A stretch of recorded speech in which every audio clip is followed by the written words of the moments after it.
Good afternoon. So today is November 29, 2025. So meron tayong motherboard dito repair. Ito B450-A Pro Max 2. Okay, problem nito ay sira yung processor. Repair natin yung processor.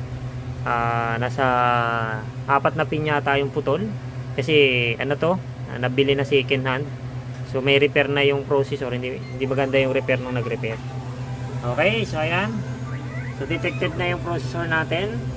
Ayan yung ating motherboard. So yung processor natin Ryzen 5 3600.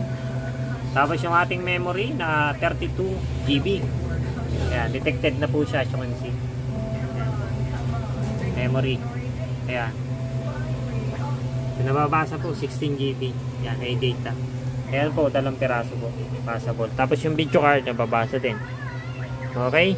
Ayan. Tapos yung SSD naman natin, kakasalpa ko lang yung SSD. So, try natin i-restart. Wait for a while. Ayan. So, may audio tayo. Gumagana. Internet, USB port. All good. All working. As you can see, may video card. May 2 memory. Ayan. Gumagana po sir. CPU mo, passable. Ayan ang ating specs. Memory. So, nababasa. 16 GB.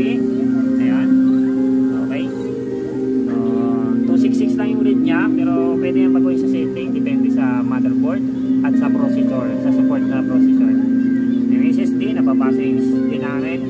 So, of course, may internet. Ayan, SSD. Mayroon naman nakapag-browse ako. Ayan ang ating, ano. Mayroon, diba? May sounds din naman. Okay. So, gumagana po ng maayos. Ayan sir, swerte. Perfect, it's working. Stress test. Ano ating APS.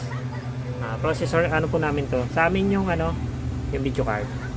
So, motherboard at processor ay sa customer, sa heatsink kanya din. Yung memory naman ay sa amin. Okay? It's perfect, it's working. Okay, so yan po ang ating repair sa motherboard repair. Okay, repair by Tech John Lloyd. As yan. Video card repair yung kabila. Ayan yung pila ng repair natin sa kanila. Okay. So yan po ang ating updates.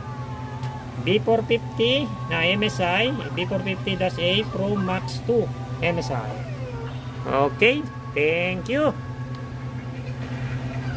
So ito yung ating CPU nya. Yung temperature ng CPU nya 69 lang naman. Using stress test. Baba lang po. Okay. So yan po ang ating update from motherboard repair. Thank you for watching. Bye for now.